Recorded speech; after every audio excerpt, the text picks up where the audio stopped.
Welcome, everybody, to the Linus&Fabian podcast presented by Athletes USA. Yes! Well, welcome back here, everybody. Linus&Fabian talking sports. How are you doing, Fabian? I'm very well, thanks. How are you doing? Doing great, doing fantastic. So it's nice to be back here on the screen with you. Absolutely. How's your weekend? Oh, it's been good. It's been good. Watch officially Lewis Hamilton win the World Championship, and Verstappen, he didn't do a Verstappen, as we would say in Swedish. Great race. So, the weekends are going to be, I love, obviously, Formula One, so it's great to watch it, and I'm excited for things coming up. And I watched my Tampa Bay Buccaneers with Tom Brady win as well over the Vikings. So all in all, it's been a great weekend for me. How about you? Yes, obviously in lockdown, it's hard to get out and to do much, but just trying to keep sane as much as possible. Get out during the weekend, go out for a few walks and do a little bit of Christmas shopping. So nothing extraordinary. But you mentioned Lewis Hamilton there. It was interesting because I saw him this morning on the news, and he was saying how he's just come back from coronavirus, hasn't he? And he was saying this is a really tough race for him to get through, and it's quite interesting how it affects some people, this virus, isn't it? And even though he's a very fit person and he's obviously not been severely ill, but for him to still suffer quite badly with the virus is it's quite interesting, I think. It is, and I think COVID, we've been talking a lot, and it's obviously, while we go through this, I just, anyone out there listening or watching that had anyone pass away with COVID, it's just a dreadful disease and a plague or pandemic that, none of us have really been through.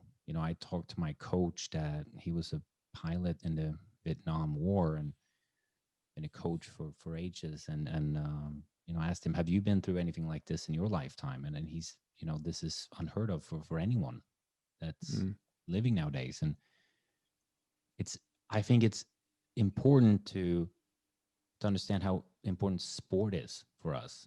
But when it comes to the pandemic and this that we're going through right now, it's kind of like the sport is, I almost feel like it's, how can you be like, talking how important sport is when people are dying from a pandemic? But I think also we have to move forward, right? And I think that's what sport has really helped us, is the people go into a game or, the Champions League or like a Formula One, and it's people that are working hard to get these tickets to go watch a special game or watch your team, or, you have friends that follow the local hockey team here in Sweden, like religiously, and how that has affected us emotionally when you can't go watch sports the way you used to.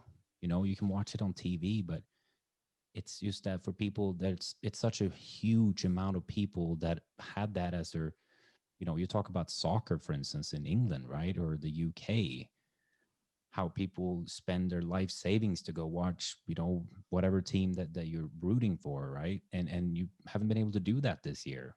You watch these big games and no one's sitting there in the stands. And I think that affects us a lot, but it also is affecting us the way that we can't complain over that part, right? You can't say like, oh my God, this pandemic, I haven't been able to go watch a soccer game all year. But it is important for our mental health. Well, I think that sport in general is obviously, there's a number of ways that sport affects us. First and foremost, for us as human beings to keep active, sport is good for our mental and physical well-being. That's point number one. I don't think you've been affected as badly in Sweden with this, but certainly here in the UK, a lot of the gyms have been closed throughout the lockdowns, and people have said that, well, this is key for my mental and physical well-being, and you're closing the gyms. And the other way is obviously, as you've said, for people going to watch games. For some people, this is, week in, week out, they've gone to see their team every Saturday for the last 20 odd years. For that to be taken away from them, that is, it's tough, because it changes your routine, it changes your habits, and people aren't used to that. And I mean, now in the UK with football or soccer, we started opening stadiums up again, especially those regions that are in a tier 2. There's 2,000 fans allowed into a stadium, which is not a lot, obviously, but the players and the managers have said what a huge difference that has made to them as well. Because I think sport not having fans is not the same in any shape or form. It's otherwise 22 guys playing, kicking a ball around, and obviously there's a lot riding on it in terms of the Premier League, but for them, it's not the same if you don't have a fan shouting at you and giving you abuse, or the pressure is just not the same. And we spoke about it last week, how that can be a negative thing, but at the same time it can also be a very positive thing for people who thrive on pressure, I think. It is. And another thing is, let's say that you are an aspiring golfer, right? Mm-hmm. And you're playing on the mini tours that really didn't have media at all to begin with. We talked about last time, and having people standing in your way, or just it's very few people to begin with out on these tour, right? But you don't have a savings program for those people that haven't been able to play the small tours, right? And you have sponsors pulling back their sponsorship for someone that's on their way out there. Obviously, the guys that are on top, playing at the biggest leagues in soccer, playing in the bigger league in golf, they will be fine. But you have all these up and coming athletes, and and it's hard to complain that, like, oh, I'm not able to like play golf, but I'm not able to but the mentality of it is like, how long is this going to affect, like, and what's going to be the effect of the minor leagues in the future for all this, right? We can, for example, with college sports, normally with golf, we've seen that maybe around 22 to 2,400 new golfers get in all the divisions, from NCAA to NIA and National Junior College Association. Like this year, it's going to be around 1,000 to 1,100. That's 1,000, more than 1,000 kids just with golf that are not going to be able to play college sports because of this pandemic, right? That's 1,000 families that are going to be affected by this. And many of them might be able to go just because their families have the financial backing of paying for a scholarship that is now not available because of the pandemic. But many of them are not going to be able to, right? So that's a lot of lives, a lot of like people, a lot of kids that have done, insanely, like they've sacrificed a lot to get to this point, and because of this pandemic, they're not. What's going to happen with the 2022s is going to be the same for 2022, 23, and that's just golf. You look at all over, you have people that are transferring to different schools, and that's something that we're not really talking about a lot now, because we're right in the middle of solving a vaccine. But I think it's important for us to acknowledge how affected sports have been by this pandemic. And there's things you can do to get better, but I think it's important for the local communities to try to help and support these athletes as well, fight for them, and understand how those are the future stars that we all are wanting to watch on TV later on. But if you cut away that I think it's important. It's a discussion that's worth having to make sure that we also support the lower end sports. I had a friend that worked for one of the major hockey teams here in Sweden, and she got fired because she worked for the marketing department. You don't really need, you can't do any marketing. You don't need to sell tickets when you can't sell tickets, right? Yeah. It's the world. Exactly. And I mean, I think, we have had a year of pandemic, which has been tough in itself.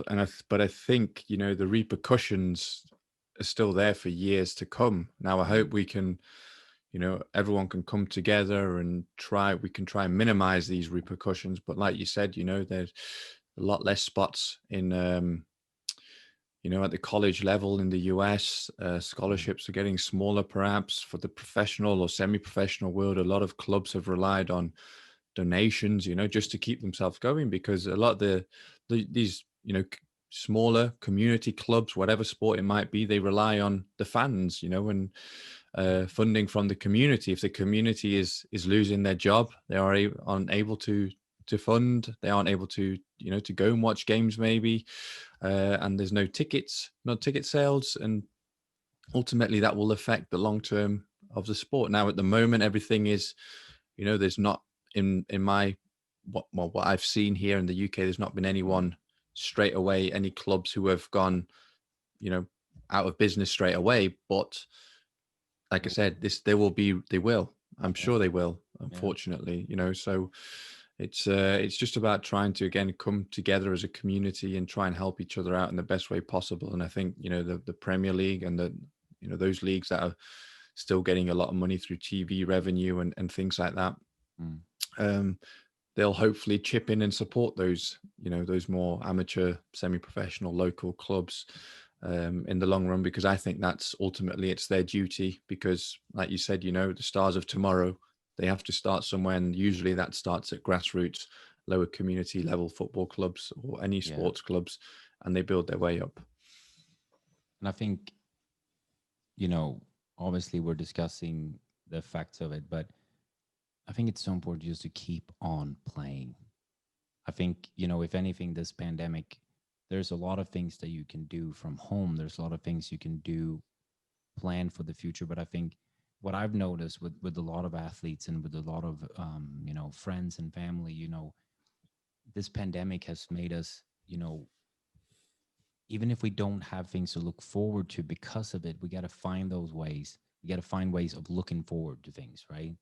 We talked about what have you done this week, and well, the pandemic, I've been out doing this, and but there is things you can do, right? There is, if you love soccer, for instance, well, I'm sure you can find a way of like go outside and just have fun with the ball for a second, even if it's with yourself, or if you have a friend or like a family friend that you actually, you're both been tested, go out there and like kick the ball. It doesn't have to be too serious. It doesn't have to be like the way it was before. If you can't go to the gym, well, find someone. There's millions of YouTube people on here that you can do home workouts. I think that's the biggest key of not, if you feel good with physical exercise, well, make sure that you still get that exercise in somehow.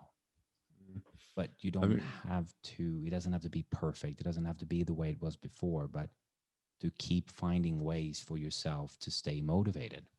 I mean, it's obviously never going to be the same, but what this pandemic is really going to do is it will test your resilience and your determination. I think, if you're determined, you will do the home workouts. Again, it's a lot harder than someone saying to you, right, you have to be at training at 7:30 or 9:30. This is the schedule for today, blah, blah, bam, bam, bam, and you just do it.